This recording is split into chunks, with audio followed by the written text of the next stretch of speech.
क्योंकि ये क्या बात हुई कि चुनाव से पहले आप पैसे दे रहे हैं। आप 20 साल से सरकार में हैं, आपने महिलाओं के लिए क्या किया? मतलब 3,000 रुपये कोई मानदेय होता है? वो महिला 8 से 10 घंटे के लिए काम कर रही है रोज़। और सिर्फ वो नहीं, जितनी भी ये महिलाएं हैं जो इन जीविका में हैं और आशा बहुएं हैं और ये आंगनवाड़ी में हैं, मतलब उनको हमेशा अवेलेबल रहना पड़ता है। जो आशा बहू है उसको तो 24 घंटे अवेलेबल होना पड़ता है। एक महिला बता रही थी कि अपने 10 दिन के बच्चे को लेके कोरोना में वो गई है दूसरों के लिए टीका लगाने के लिए।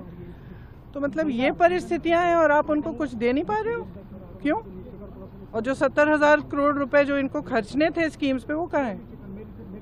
और फिर चुनाव के पहले आप कहते हैं 10,000 रुपये ले लीजिए। बेवकूफ़ समझ रखा है औरतों को। मैं तो कहती हूँ उनको कि आपने अपनी शक्ति पहचानो, आधी आबादी हो, अपनी शक्ति पहचानो। ये लोग जो कर रहे हैं समझो इसको, सिर्फ चुनाव के लिए किया जा रहा है। चुनाव के बाद क्या होगा? ये कह भी नहीं रहे हैं कि ये 10,000 रुपये हर महीने देंगे, क्या मानदेय बढ़ाएंगे? ऐसे ये कह रहे हैं तो ठीक है, तो ले लो, लेकिन अपना वोट दो जहां देना चाहिए। मैम एक सवाल है नीतीश कुमार को लेकर कई सवाल उठ रहे हैं कि क्या वो रूल करने के लिए सक्षम है? आपका क्या मानना है उनके बारे में?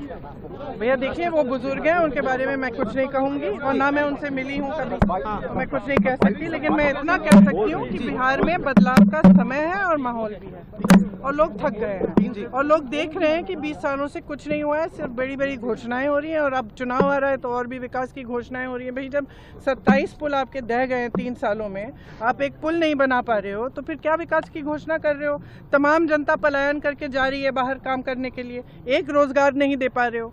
शिक्षा के सारे संस्थान आपने पता नहीं क्या कर दिया है, उनका पेपर लीक कर करके लोगों की जिंदगी बर्बाद कर दी है। तो अब बचा क्या है? तो मैं तो सिर्फ जनता से ये कहूंगी कि आप देखो ना आपकी परिस्थिति क्या है और एक मिनट बोलने दो, और इन परिस्थितियों के आधार पर अपना वोट दो। और जो लालच दे रहा है, जिस तरह से ये 10,000 रुपए देंगे, ये करेंगे, वो करेंगे, उसको समझो कि क्या है वो चीज। चेहरे के साथ आप लोग चुनाव